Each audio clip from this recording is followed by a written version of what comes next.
Hello students, आज हम करने वाले हैं यूनिट टेस्ट 2 एकम कसौटी का solution standard 12th English. 25 marks का पेपर है आपका। तो स्टार्ट करते हैं इसका सॉल्यूशन। सेक्शन ए में दो ट्रू फॉल्स गिवन है। First true false is when you are angry your memory lets you down.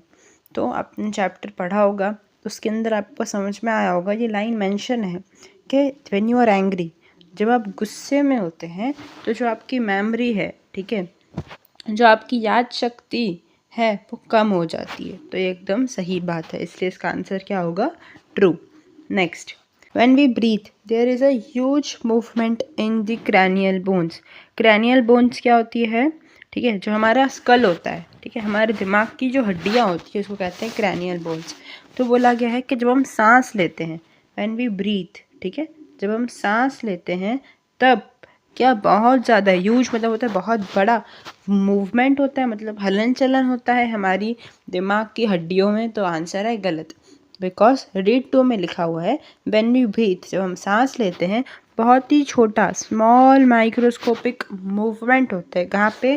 Cranial bones के अंदर। तो इसका आंसर क्या होगा? फॉल्स। फर्स्ट वाले का आंसर क्या होगा? ट्रू।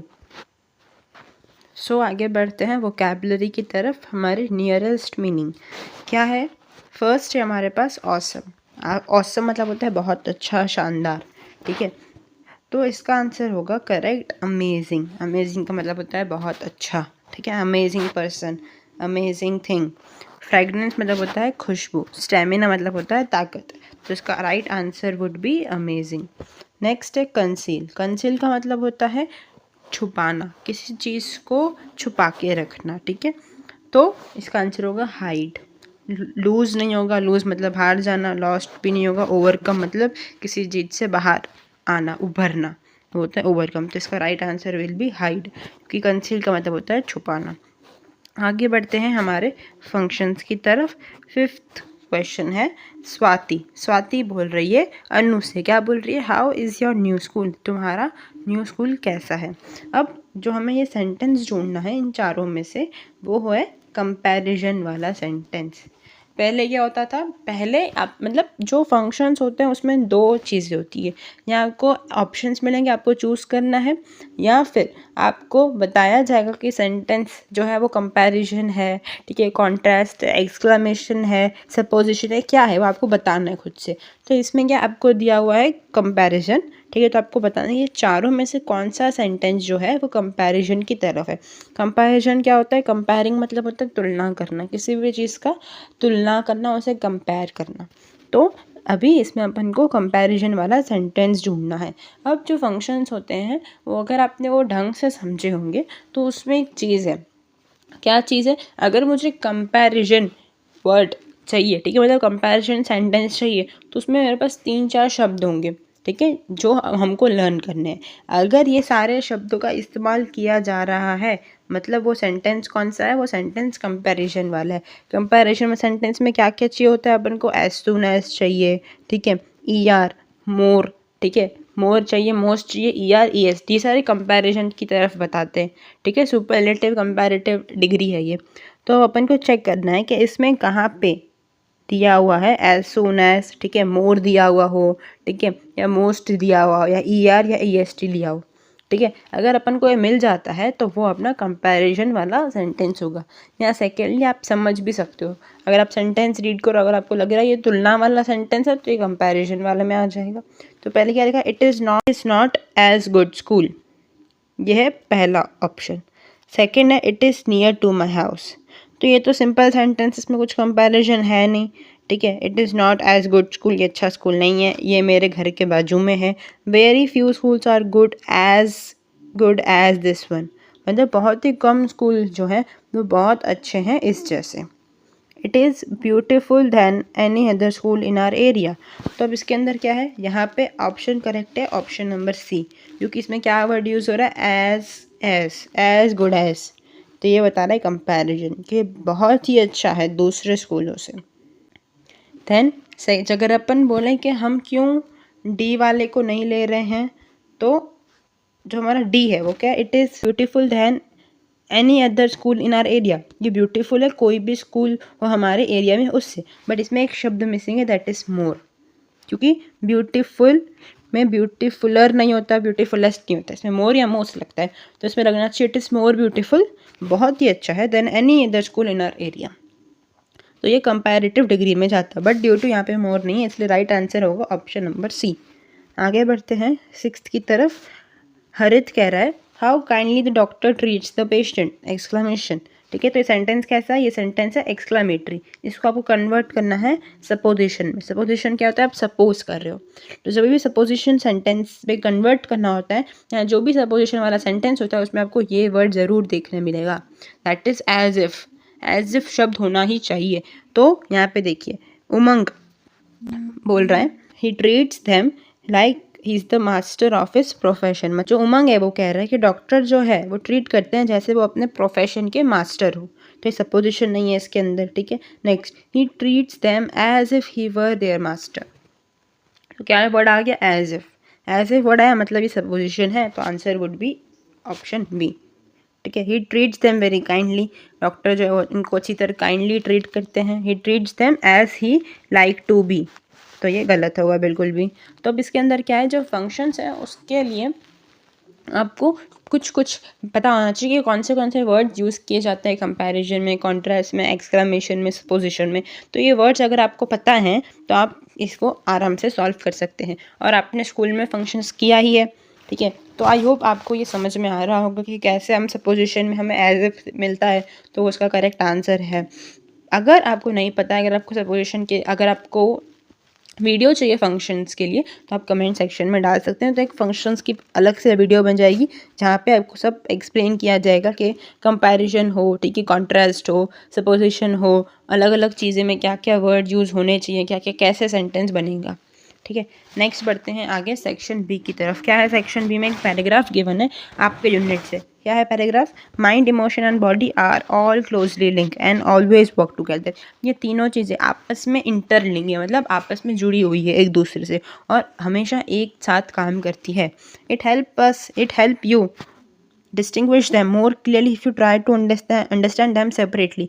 अगर आप इसको अलग अलग समझने की कोशिश करेंगे, सेपरेटली क्या होता है, अलग अलग, अंडरस्टैंड होता है समझना, डिस्टिंग्विश क्या होता है, अलग अलग। तो अगर आप इसको अलग अलग तरीके से समझने की कोशिश करेंगे तो आपको और बेहतर क्लियर तरीके से समझ में आएगा।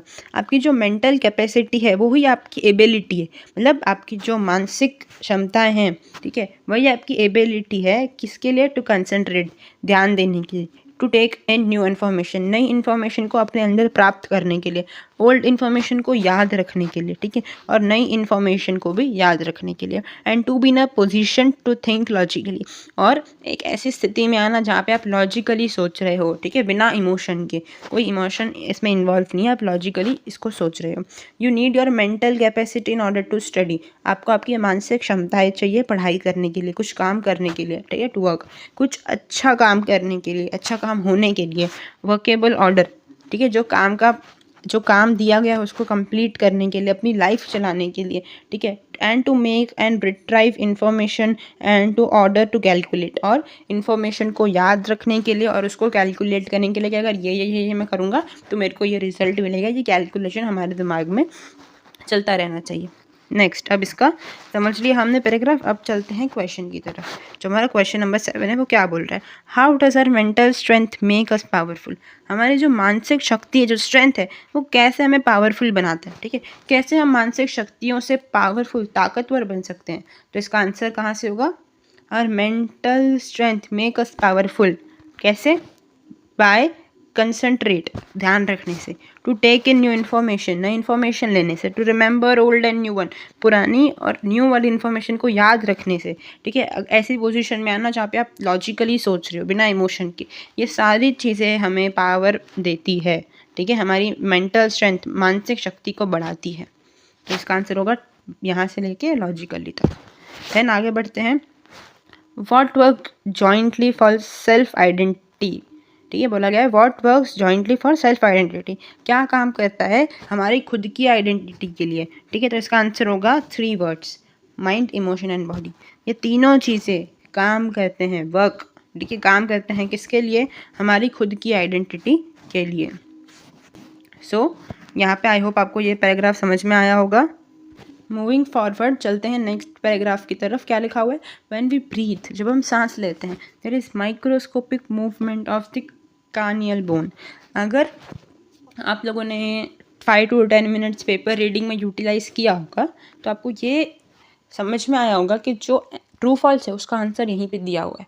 ठीक है, जिसने चैप्टर नहीं पढ़ा है सपोज, ठीक है, अगर वो 5 मिनट पेपर रीडिंग यूज़ करता है, डायरेक्ट पेपर लेके लिखना स्टार्ट नहीं करना होता है। पहले पेपर मिल जाए, ठीक है, टेक अ डीप ब्रेथ, एक लंबी सांस लेनी होती है, ठीक है, उसके बाद पेपर देखना होता है क्या क्या पूछा हुआ है, ठीक है, पहले पूरा रीड करना होता है। जब आप रीड करते हो तो आपको पता चलता है कि शायद इसका आंसर यहीं पे दिया हुआ है। ठीक है, तो जिसने ये पढ़ा होगा उसको ये समझ में आया होगा कि जब हम सांस लेते हैं एक बहुत ही माइक्रोस्कोप मूवमेंट होता है, तो जो ट्रू फॉल्स में लिखा था ह्यूज मूवमेंट, वो वहीं पे गलत हो जाएगा। ठीक है, तो यहाँ से आपको 2 आंसर मिल जाएंगे। पहला आपको इधर का आंसर मिल जाएगा, आंसर 10 का, और आपको मिल जाएगा ट्रू फॉल्स का, दोनों में मार्क्स मिलेंगे। तो जिसने पढ़ा नहीं है बट जिसका जो मेंटल चीज़ें हैं, जो दिमाग की मानसिक चीज़ें, वो अगर ढंग से काम कर रही है तो आप पेपर को अच्छी तरह कर पाओगे। सो आगे बढ़ते हैं। जब हम सांस लेते हैं एक बहुत ही छोटा माइक्रोस्कोपिक मूवमेंट होता है हमारे क्रैनियल बोन्स के अंदर, दिमाग की हड्डियों के अंदर, जिसकी वजह से which in turn allow the cerebrospinal fluid, जिसकी वजह से वो अलाउ करता है, मतलब जाने के लिए देता है किसको? सेरिब्रोस्पाइनल फ्लूइड, एक फ्लूइड पदार्थ है, ठीक है, एक लिक्विड सा पदार्थ है, उसको वो फ्रीली, मतलब आराम से कहीं पे भी जाने की परमिशन देता है। कहाँ पे जाने की परमिशन देता है? आराम से कहीं पे भी। स्पाइनल कॉलम, जो हमारी रीढ़ की हड्डी है वहाँ पे, और हमारे स्कल में। मतलब जब हम सांस लेते हैं, सिंपल से सुनना, ध्यान से सुनना क्या बोला गया है। जब हम सांस लेते हैं, ठीक है, तो एक छोटा सा मूवमेंट होता है हमारे दिमाग की हड्डियों में, जिसकी वजह से क्या होता है कि जो एक लिक्विड होता है जिसका नाम है सेरिब्रोस्पाइनल फ्लूइड, वो फ्रीली, मतलब आराम से मूव करता है स्पाइनल कॉलम, रीढ़ की हड्डियों में और हमारे स्कल में। स्कल होता है दिमाग, ठीक है, इसमें ये जो फ्लूइड है वो मूव करता है, मतलब जाता है आराम से। When tensed or upset and don't breathe deeply, ठीक है, जब हम परेशान होते हैं, टेंस्ड होते हैं, दुखी होते हैं, ठीक है, अपसेट होते हैं, तो हम अच्छी तरह ज़ोर से सांस नहीं लेते हैं, ठीक है, धीरे धीरे सांस लेते हैं, जिसकी वजह से जो ये बोन्स हैं, जो स्कल में जो बोन्स है, कौन सी बोन्स? जो हमारी क्रैनियल बोन्स हैं, जो स्कल के अंदर, दिमाग के अंदर, वो क्या हो जाती है? स्लाइटली स्टक, वो चिपक जाती है एक दूसरे से, जिसकी वजह से जो फ्लूइड है वो मूव नहीं कर सकता, सर्कुलेट नहीं कर सकता। इसमें 2 बात बताई गई है। पहली बात ये बोली गई है कि अगर हम जोर से सांस लेंगे, डीपली सांस लेते हैं, जब हम खुश होते हैं, ठीक है, अगर हम डीपली सांस लेंगे तो क्या होगा? जो सेरिब्रोस्पाइनल फ्लूइड है वो हमारे दिमाग के जो बोन्स है उसमें से जाके, ठीक है, उसमें एक मूवमेंट होगा, ठीक है, दिमाग के बोन्स में एक मूवमेंट होगा, जिसकी वजह से जो एक फ्लूइड है वो आराम से फ्रीली मूव कर सकता है रीढ़ की हड्डियों में और दिमाग के अंदर। ठीक है, ये पहला बोला गया है यहाँ तक, फुल स्टॉप तक। फिर क्या बोला गया है? जब हम परेशान होते हैं या टेंस्ड होते हैं तब हम अच्छी तरह सांस नहीं ले पाते, जिसकी वजह से क्या होगा? जो हमारी बोन्स हैं दिमाग के अंदर, स्कल के अंदर जो बोन्स है वो स्लाइटली स्टक, चिपक जाती है। अगर वो चिपक जाएगी तो जो फ्लूइड का मूवमेंट है वो अच्छी तरह नहीं हो पाएगा। ये इसके अंदर बोला गया है। ठीक है, अब चलते हैं अपने क्वेश्चंस की तरफ। पहला क्वेश्चन क्या है? फर्स्ट क्वेश्चन है, why can't fluid circulate properly? क्यों जो फ्लूइड है, सर्कुलेट मतलब घूमना, जो फ्लूइड है वो क्यों अच्छी तरह नहीं घूम पा रहा है? तो the fluid can not circulate properly, यहीं से उठाएंगे, द फ्लूइड कैन नॉट, इसके अंदर आ जाएगा फ्लूइड के बाद, the fluid can not circulate properly. क्यों? वो भी आपको लिखना है, क्यों नहीं हो सकता? क्योंकि because bones in the skull, because जो बोन्स होती है, बिकॉज की स्पेलिंग BACAUSE, ठीक है, बिकॉज जो बोन्स होती है, हमारी जो हड्डियाँ होती है दिमाग की, वो स्लाइटली स्टक हो जाती है एक साथ, टुगेदर। ठीक है, जिसको यहाँ तक लिखना है वो भी लिख सकता है, बट मेन आंसर आपका टुगेदर तक ही रहेगा। आगे बढ़ते हैं टू द 10th। क्या लिखा हुआ है? What happen when we breathe? क्या होता है जब हम सांस लेते हैं? तो सिंपल सा आंसर है, इधर ही लिखा हुआ है, व्हेन वी ब्रीथ, जब हम सांस लेते हैं, देयर इज अ माइक्रोस्कोपिक, बहुत ही छोटा कण जैसा मूवमेंट होता है, कहाँ पे? क्रैनियल बोन्स के अंदर। तो answer will start from when, complete होगा बोन्स में। ठीक है, आई होप क्लियर होगा यहाँ पे। आगे बढ़ते हैं to section C. Section C में क्या बोला गया है? एक पैराग्राफ दिया हुआ है जो आपकी सप्लीमेंट्री बुक से है, स्मॉल पैराग्राफ है, उसके 2 क्वेश्चन है। पहले क्या बोला गया है, पहले इसको समझ लेते हैं।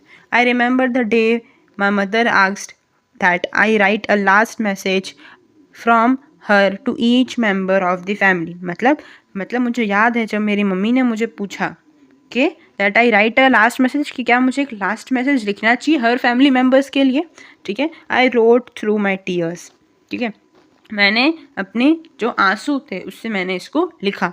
I was aware that while my mother was accepted her that, मतलब मुझे ये पता था कि मेरी माँ ने डेथ को, ठीक है, मौत को एक्सेप्ट कर लिया है। मतलब क्या हो रहा है, जो उसकी ये जो कंडीशन है इसमें क्या है कि जो उसकी मदर है वो एकदम लास्ट स्टेज पे है, उसकी डेथ होने वाली है। कैसे पता चल रहा है, जो उसकी माँ है वो कह रही है उसको कि क्या सारे जो फैमिली मेम्बर्स है वो मेरे लिए एक लास्ट मैसेज लिख सकते हैं। लास्ट मैसेज क्या होता है कि कुछ भी आपके बारे में अच्छी चीज़ लिख के देने का, ठीक है। या जो अगर जैसे कि कोई एक पर्सन ने आपकी लाइफ के अंदर कुछ कंट्रीब्यूट किया है, आपकी लाइफ को सुधारने में कुछ दिया है, जैसे कि वो उनकी माँ थी, ठीक है, तो वो उनको कह रही कि आप फैमिली मेम्बर्स जो हैं, जो भी मैंने कंट्रीब्यूट किया हो, जो आपको अच्छा लगा हो, या जो मेरे लिए लास्ट मैसेज है, ठीक है, वो आप मेरे को लिख के दो। तो राइटर कह रहे हैं मैंने अपने आंसू से मेरा जो लेटर है वो लिखा, क्योंकि लिखना तो था, क्योंकि वो लास्ट विश थी, ठीक है, एक तरीके से तो उसकी विश ही थी, ठीक है। तो उसने अपने आंसू से लिखा और उसको ये पता लग गया था, वो अवेयर हो गया था कि जो उसकी माँ है उसने डेथ को एक्सेप्ट कर लिया, मान लिया कि उसकी डेथ होने वाली, क्योंकि वो ऐसे सारे शब्द बोल रही थी। I hadn't over the next few days my mother wanted to talk, ठीक है, मतलब उनकी माँ को उनसे बात करनी थी, किसके बारे में, अबाउट हर लाइफ, उनकी लाइफ के बारे में बात करनी थी, जो उनकी माँ की लाइफ थी उनके बारे में बात करनी थी। So we began a long final conversation, तो इस वजह से हमने जो हमारी लंबी अंतिम जो कन्वर्जेशन है उसको शुरू किया। As we talk the picture of my mother life grew stronger, जैसे हमने बात करना स्टार्ट किया, जो मेरी लाइफ, जो मेरी मम्मी की जो लाइफ थी उसकी जो पिक्चर है वो और भी बोल्ड स्ट्रॉन्गर बनती जा रही थी। मतलब मुझे समझ में आ रहा था कि उन्होंने कैसे अपनी लाइफ स्पेंड की, कैसे अपनी लाइफ बिताई, कैसे मुश्किलों का सामना किया। अब बढ़ते हैं टू द 11th क्वेश्चन। क्या बोला गया, what did the writer mother accepted, writer की मदर ने क्या एक्सेप्ट कर लिया था। तो कहाँ से लिखना स्टार्ट करेंगे, यहाँ से। द राइटर मदर एक्सेप्टेड, क्या एक्सेप्ट किया, हर डेथ, ठीक है, 2 वर्ड लगेगा इधर, हर डेथ, ओके। देन आगे बढ़ते हैं, क्या लिखा हुआ है, what did writer's mother wanted to talk, writer's mother को क्या बात करना था, राइटर्स मतलब क्या, लेखक की माँ को क्या बात करनी थी।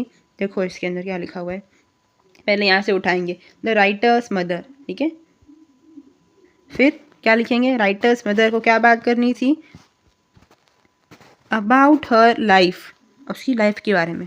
सो वी कन्वर्ट हो जाएगा दे के अंदर, वी मतलब बहुत सारे जने बोल रहे हैं तो उसको कन्वर्ट करेंगे दे के अंदर। सो दे बिगैन, अवर कन्वर्ट हो जाएगा देयर के अंदर, ये 2 चेंजेस होने चाहिए, ठीक है। अवर सॉरी, फिर so they began their long final conversation, यहाँ तक खत्म। तो याद रखना, स्टार्ट होगा the writer's mother want to talk about her life, उसकी लाइफ के बारे में, ठीक है। हर ऑलरेडी चेंज है, ठीक है, अगर शी होता तो उसको हर में कन्वर्ट करते, बट ऑलरेडी हर लिखा हुआ है, about her life. So we convert होगा दे के अंदर, बिगैन देयर, आर कन्वर्ट होगा देयर के अंदर, long final conversation. I hope इतना समझ में आया होगा। So moving forward, news clipping. News clipping क्या होता है, एक पैराग्राफ दिया रहेगा, उसको आपको कन्वर्ट, मतलब पैराग्राफ पढ़ के आपको आंसर देने हैं। अब क्या दिया हुआ है, पहला देखो, पहला दिया हुआ है, home did Gujarat state transport department felicitated. इस पूरे को पढ़ोगे तो आपको समझ में आ जाएगा क्या समझाया गया है। और हम सिर्फ क्वेश्चन की तरफ बढ़ते हैं, ठीक है। Home did Gujarat state road transport department felicitated, मतलब कि गुजरात स्टेट जो है ट्रांसपोर्ट डिपार्टमेंट ने, ठीक है, जो वाहन वाला ट्रांसपोर्ट है उसने किसको सम्मानित किया। फेलिसिटेटेड होता है सम्मानित करना, तो किसको सम्मानित किया अपन को वो लिखना है। तो किसको सम्मानित किया, यहाँ पे देखो फर्स्ट लाइन पढ़ो, समझ में आएगा। Gujarat state road transport department felicitated individual NGOs, मतलब इंडिविजुअल लोगों को भी सम्मानित किया, एनजीओ को भी सम्मानित किया, स्कूल को सम्मानित किया फॉर देयर इनोवेटिव एफर्ट्स, उनके इनोवेटिव एफर्ट्स के लिए जो Gujarat state road transport department है उन्होंने सम्मानित किया 3 जनों को, इंडिविजुअल, एनजीओ, स्कूल, किसके लिए, इनोवेटिव एफर्ट्स के लिए। तो ये आपको लिखना है, this will be the answer 13th question का, यहाँ से लेके आप यहाँ तक लिख सकते हैं, ओके। देन क्या लिखा हुआ है इसके अंदर, then what did Amit Khatri employ, ठीक है, अमित खत्री ने किसको एम्प्लॉय किया। तो इसका आंसर कहाँ से है, देखिए इसका आंसर है अमित खत्री एम्प्लॉयड, यहाँ से स्टार्ट होगा, अमित खत्री एम्प्लॉयड, किसको एम्प्लॉय किया अमित खत्री ने, गरबा, जिंगल, स्लोगन एक्सेट्रा, यहीं पे लिखा एम्प्लॉयड, इसको एम्प्लॉयड किया, गरबा, जिंगल्स एंड स्लोगन्स को। Then who were the other winner who have won their innovative efforts for road safety, इनके अलावा जो स्कूल थे, एनजीओ था, इंडिविजुअल था, उनके अलावा किस और व्यक्ति कौन है जिन्होंने अवार्ड को जीता इनोवेटिव एफर्ट्स के लिए, रोड सेफ्टी के लिए। तो यहाँ से स्टार्ट होगा द अदर विनर्स, ठीक है, won who won for their innovative efforts for road safety were, कौन से थे, Vadodara based Satyen Kalubar and Bhavnagar based Ajay Singh Jadeja. तो इसका आंसर कहाँ से स्टार्ट होगा? वर्ष से स्टार्ट होगा। वडोदरा बेस्ड सत्यन से लेके सिंह जाडेजा तक। नेक्स्ट है आपका क्वेश्चन इसके अंदर, which NGO receive the first prize for saving life? कौन से NGO ने पहला प्राइज जीता लाइफ बचाने के लिए? ठीक है, तो NGO का क्या नाम है? EMRI 108 receive the first prize in NGO for saving the lifes. Lifes पे ख़त्म हो जाएगा, तो ये आपका आंसर रहेगा, आपका answer for the 16th question. EMRI 108 मतलब विच की जगह पे क्या चेंज होगा? सिर्फ EMRI 108 होगा। NGO receive the first prize for saving their life, ये आपका होगा आंसर फॉर 16th। आगे बढ़ते हैं, section D indirect speech. Section D and E बहुत ज़्यादा स्कोरिंग होता है, तो प्लीज़ इस सेक्शन को मत छोड़िएगा, ठीक है। अब इसके अंदर क्या बोला गया है? सबसे पहले इनडायरेक्ट स्पीच है, ठीक है। इनडायरेक्ट स्पीच में आपको एक पैराग्राफ दिया गया है, कन्वर्सेशन है बिटवीन रोहन एंड पूर्वी। रोहन पूर्वी बात कर रहे हैं, आपको उसको कन्वर्ट करना है इनडायरेक्ट स्पीच के अंदर। अब क्या लिखा हुआ है? What a pleasant day it is said Rohan. Rohan ने क्या बोल रहा है? रोहन बोल रहा है, क्या बोल रहा है? कितना प्लेजेंट डे है, ठीक है, कितना सुंदर दिन है। फिर पूर्वी क्या बोल रही है? Let's go for refreshment said पूर्वी। पूर्वी बोलती है चलो कुछ रिफ्रेशमेंट, चलो कुछ खाने चलते हैं, पूर्वी बोल रही है। तो रोहन बोलता है वेयर विल वी गो, हमें कहाँ जाना चाहिए, ठीक है, सेड रोहन। रोहन कह रहा है। अब पूर्वी क्या बोल रही है? अर्बन चौक। पूर्वी 2 वर्ड्स में रिप्लाई दे रही है, अर्बन चौक चलते हैं। अगर अब इसका कन्वर्जन करना हो इन दी इनडायरेक्ट स्पीच, तो यहाँ मैंने लिखा हुआ है, आप देख सकते हैं क्या लिखा हुआ है, देखो। पहला क्या है? रोहन एक्सक्लेम्ड। एक्सक्लेम्ड क्यों लिखा हुआ है? क्योंकि यहाँ पे जो सेंटेंस है वो कैसा है? एक्सक्लामेशन वाला है। आपको दिखेगा इट, इसके बाद ये एक्सक्लामेशन दिया हुआ है, ठीक है, तो इसलिए यहाँ पे लिखा हुआ है Rohan exclaimed. Rohan exclaimed to Purvi. To Purvi लिखना ज़रूरी नहीं है, अगर आपको लिखना हो रोहन एक्सक्लेम्ड आप लिख सकते हैं, पूर्वी लिखोगे तो बेटर रहेगा, क्योंकि रोहन एक्सक्लेम्ड मतलब जॉयफुली क्या बोल रहा है पूर्वी को? विथ प्रेज, ठीक है, इसलिए आएगा विथ प्रेज जॉयफुली। क्या बोल रहा है? That it was a very pleasant day. Same to same आएगा, दैट लगेगा, ठीक है, प्रेज लगेगा, क्या? It was a very pleasant day, कितना सुंदर दिन है, ठीक है। नेक्स्ट सेंटेंस क्या है देखिए, मतलब इसमें ध्यान रखो, इट लगेगा, इट इज कन्वर्ट हो जाएगा वॉज में। It was a pleasant day मतलब उल्टा स्टार्ट हो रहा है। कैसे स्टार्ट हो रहा है? Rohan exclaimed. Rohan exclaimed with press, press के साथ क्या बोल रहा है वो, ठीक है, कि दैट, द दैट लगेगा, that it was a pleasant day. Next है, अब पूर्वी क्या बोल रही है? पूर्वी बोल रही है, पूर्वी सजेस्टेड, उसने सजेस्ट किया, मतलब उसने बताया, क्या बोला? That they would go for refreshment, उनको कहाँ जाना चाहिए? रिफ्रेशमेंट के लिए। तो लेट्स की जगह पे हो जाएगा they would go for refreshment. Next, where will we go said Rohan. Rohan पूछ रहा है हमें कहाँ जाना चाहिए, तो रोहन क्या पूछ रहा है, तो क्या लिखेंगे? रोहन आस्क्ड। रोहन क्या पूछ रहा है? किसको पूछ रहा है? पूर्वी को। क्या पूछ रहा है? वेयर दे वुड गो, ठीक है, मतलब इसके अंदर जो आपका वी विल है, ठीक है, तो जो आपका वी है वो कन्वर्ट हो जाएगा दे में। वेयर दे विल कन्वर्ट हो जाएगा वुड में, ठीक है, चेंजेस होंगे इसमें, तो वी कन्वर्ट होगा दे में, विल कन्वर्ट होगा वुड में, तो आएगा रोहन आस्क्ड क्या? Where they would go. Question mark हट जाएगा और उसकी जगह पे आ जाएगा simple full stop. Next, Purvi said urban Chowk. Purvi क्या बोल रही है? अर्बन चौक। तो देखो क्या लिखा हुआ है, पूर्वी रिप्लाइड। जो रोहन ने क्वेश्चन पूछा था, जो आस्क किया था, उसका पूर्वी ने आंसर दिया। कैसे दिया? रिप्लाइड। क्या बोला? दैट दे वुड, ये लगेगा mandatory, that they would go to urban chowk, उन्हें कहाँ जाना चाहिए? अर्बन चौक जाना चाहिए। ये होगा आपका इनडायरेक्ट स्पीच का आंसर। एक बार इसको देख लेना, कंपेयर कर लेना, तो आपको क्लियरली समझ में आएगा। नेक्स्ट बढ़ते हैं आगे, जो आपका सेक्शन ई है उसकी तरफ। इसका स्क्रीनशॉट लेना तो आप ले सकते हो। आगे बढ़ते हैं, एप्लीकेशन राइटिंग। एप्लीकेशन राइटिंग जो है वो आप सबको आई होप आती होगी, अगर नहीं आती तो हम इसमें छोटा सा एक देख लेते हैं इसका आंसर कैसे होगा। अगर आपको नहीं आती है एप्लीकेशन राइटिंग तो आप कमेंट सेक्शन में डालिएगा, उसका एक नया वीडियो बन जाएगा कि एप्लीकेशन राइटिंग का फॉर्मेट क्या होता है, कैसे कैसे लिखना होता है, ठीक है। तो आगे बढ़ते हैं एप्लीकेशन राइटिंग की तरफ। तो जैसे कि हम क्वेश्चन अगर पढ़ते हैं तो क्वेश्चन में पहले क्या लिखा हुआ है? Write an application on behalf of Darshana Trivedi. मतलब आप क्या हो? आप दर्शना त्रिवेदी हो, ठीक है, आप एक पर्सन हो, दैट इज दर्शना त्रिवेदी, ठीक है। तो लड़का लड़की कोई भी इसको लिख रहा है, उसको क्या बनना है? दर्शना त्रिवेदी के बिहाफ पे आपको एप्लीकेशन लिखना है, तो यू विल बी नाउ दर्शना त्रिवेदी, ठीक है। उसका एड्रेस दिया हुआ है, क्या एड्रेस है? 14 शाही सोसाइटी, गांधी रोड, गांधीनगर, ये उसका एड्रेस है, ठीक है। अब उसको किसकी पोस्ट के लिए अप्लाई करना है? कौन सी जॉब के लिए अप्लाई करना है? पोस्ट, कौन सी post? Principal in PG higher secondary school, ठीक है। हायर सेकेंडरी एक होता है प्राइमरी, एक होता है सेकेंडरी, एक होता है हायर सेकेंडरी, ठीक है। प्राइमरी मतलब छोटे बच्चों का, ठीक है। सेकेंडरी थोड़े बड़े, हायर सेकेंडरी और भी बड़े, ठीक है। जो 11th-12th वाले हो जाते हैं, ठीक है, या 9th 10th 11th 12th वाले हो जाते हैं, उसको कहते हैं हायर सेकेंडरी। तो उनके लिए आप जो दर्शना त्रिवेदी है उसको प्रिंसिपल की जॉब के लिए अप्लाई करना है, तो उसके लिए उसको एप्लीकेशन लिखना है, ठीक है। Rajkot PG high secondary school है उसकी प्रिंसिपल के लिए। अब देखते हैं हम लोग हमारा एप्लीकेशन क्या फॉर्मेट है। तो सबसे पहले कौन लिख रहा है वो उसका एड्रेस और नाम आएगा। तो दर्शना त्रिवेदी लिख रही है लेटर, तो हम सबसे पहले लिखेंगे दर्शना त्रिवेदी का नाम, फिर उसका एड्रेस, फिर डेट, ठीक है। ये 3 चीज़ें इसमें होनी ही चाहिए। पहला नाम दर्शना त्रिवेदी, जो भी नाम है पर्सन का, उसका एड्रेस 2 या 3 लाइन के अंदर, फिर डेट, ये हो गया। फिर दिस साइड पे, ठीक है, जो हमारी लेफ्ट साइड है उस पर हम क्या लिखेंगे, द प्रिंसिपल, क्योंकि वो किसी प्रिंसिपल को लिख रही है।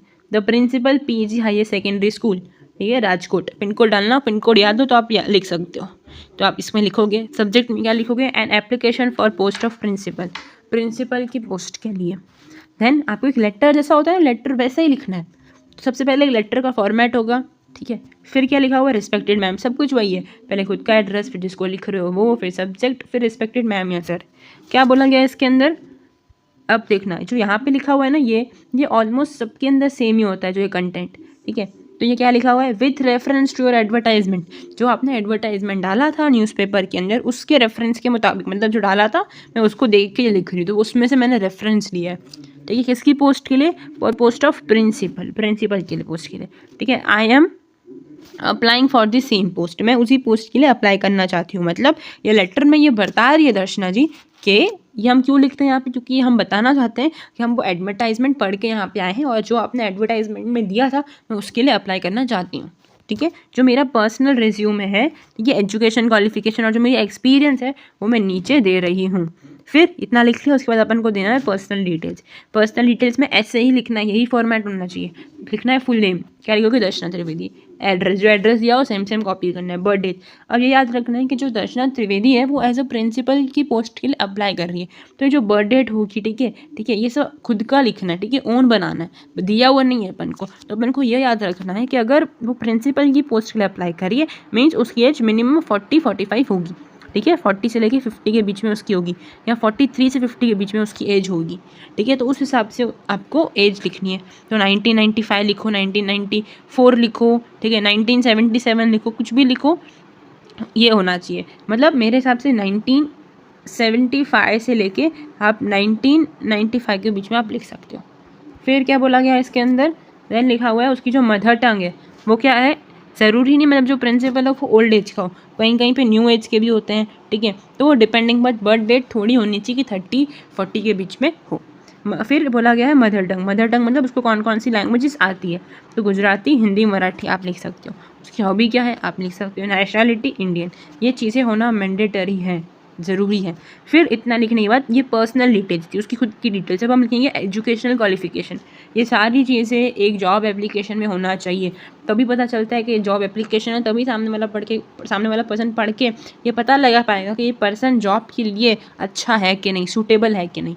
तो ऐसे हम लिखेंगे, इधर बनाएंगे डिग्री का column, board, university, passing year, percentage, ठीक है। डिग्री कौन सी, 10th की लिखो, 12th की लिखो, BCom, MCom, B.Ed, M.Ed लिख सकते हो, ठीक है। मतलब इसमें अगर आप आर्ट्स स्ट्रीम से जा रहे हो तो आप आर्ट्स का लिख सकते हो, जैसे कि BA लिख सकते हो, MA लिख सकते हो, ठीक है, B.Ed लिख सकते हो, PhD लिख सकते हो, ये सारी चीज़ें आप लिख सकते हो। अगर आप साइंस में जा रहे हो तो उस हिसाब से लिख सकते हो, BSc, MSc, B.Ed, PhD, ठीक है, ये आप लिख सकते हो। तो अगर आप आर्ट्स स्ट्रीम से जा रहे हो तो वैसा लिख सकते हो, साइंस से, कॉमर्स से, क्योंकि प्रिंसिपल तो कोई भी स्ट्रीम का हो सकता है, ठीक है। तो फिर लिखोगे अगर 10th पास किए तो हम समझ रहे गुजरात बोर्ड से, तो GSEB लिखा है, पासिंग ईयर और परसेंटेज, ठीक है। 12th में है तो भी GSEB board, passing year, percentage. BCom कौन सी यूनिवर्सिटी से किया हुआ है, कच्छ यूनिवर्सिटी से, तो उसका ईयर और परसेंटेज।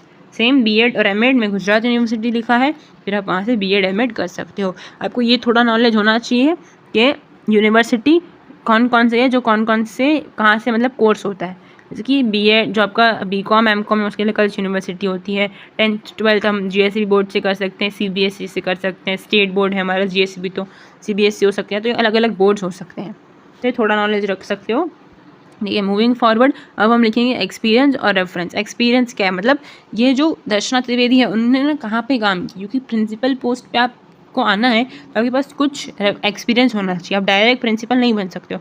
तो वो कह रही कि मैंने वर्क किया है कन्या विद्यालय स्कूल के अंदर जगांधम में प्रिंसिपल के लिए एज ए 3 ईयर्स, ठीक है, मतलब एज ए टीचर रोल निभाने के बाद उसने 3 साल और प्रिंसिपल की पोजीशन पे काम किया गया, तो इसका ये एक्सपीरियंस है, ठीक है, मतलब इसको नॉलेज है कि प्रिंसिपल की पोस्ट पे अगर मैं आऊँगी तो क्या क्या मुझे चीज़ें सहनी पड़ेगी, या क्या क्या मेरे सामने अपॉर्चुनिटी आएंगे, ठीक है, या क्या क्या मुझे टास्क मिलेंगे, ये उसको एक्सपीरियंस है 3 साल का। फिर लिखा गया है कि उसने वर्क किया एज एन इंचार्ज प्रिंसिपल 2 साल इन केवी स्कूल, उसने 2 साल केवी स्कूल में भी एज इंचार्ज प्रिंसिपल मतलब प्रिंसिपल के नीचे वर्क किया गया है। देन लिखा हुआ है रेफरेंस। रेफरेंस क्यों लिखना ज़रूरी होता है? रेफरेंस लिखना इसलिए ज़रूरी होता है क्योंकि अगर मुझे चेक करना है, क्रॉस वेरीफाई करना है कि दर्शना त्रिवेदी इस काम के लिए अच्छी है कि नहीं है, ठीक है, मतलब वो रिश्वत लेती है कि नहीं, उसका काम करने का तरीका कैसा है, उसके काम करने से किसी टीचर को, स्टाफ को या स्टूडेंट्स को परेशानी होती है कि नहीं, तो इसलिए क्या होता है, रेफरेंस दिया होता है। रेफरेंस मतलब कि आप खुद से लिखते हो अपनी एप्लीकेशन के अंदर कि मैं आप इन लोगों से मेरे बारे में पूछ सकते हो, ये इन सबसे आप मेरे बारे में पूछ सकते हो कि मेरा काम करने का तरीका क्या है, कुछ भी डिटेल्स आप इन लोगों से पूछ सकते हो।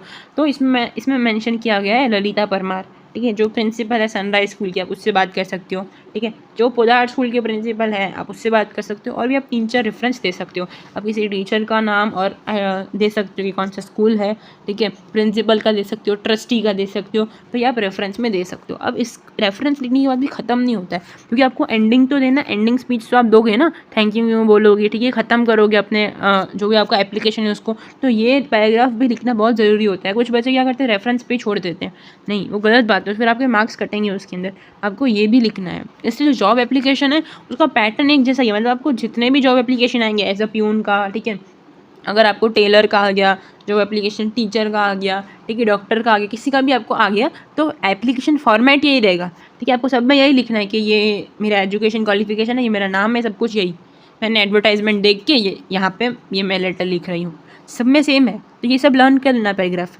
बट जो अंदर के वर्ड जैसे कि प्रिंसिपल के हट के प्यून आ जाएगा, डॉक्टर आ जाएगा, ठीक है, पुलिस इंस्पेक्टर आ जाएगा, ये सब आ जाएगा, ठीक है, या गार्ड आ जाएगा, ये आ सकता है। अब लास्ट में क्या लिखा हुआ है, प्लीज़ फाइंड माई रिज्यूम, जो मेरा रिज्यूम मैंने अटैच किया गया है उसको कंसीडर करना, मतलब उसको एक बार देखना।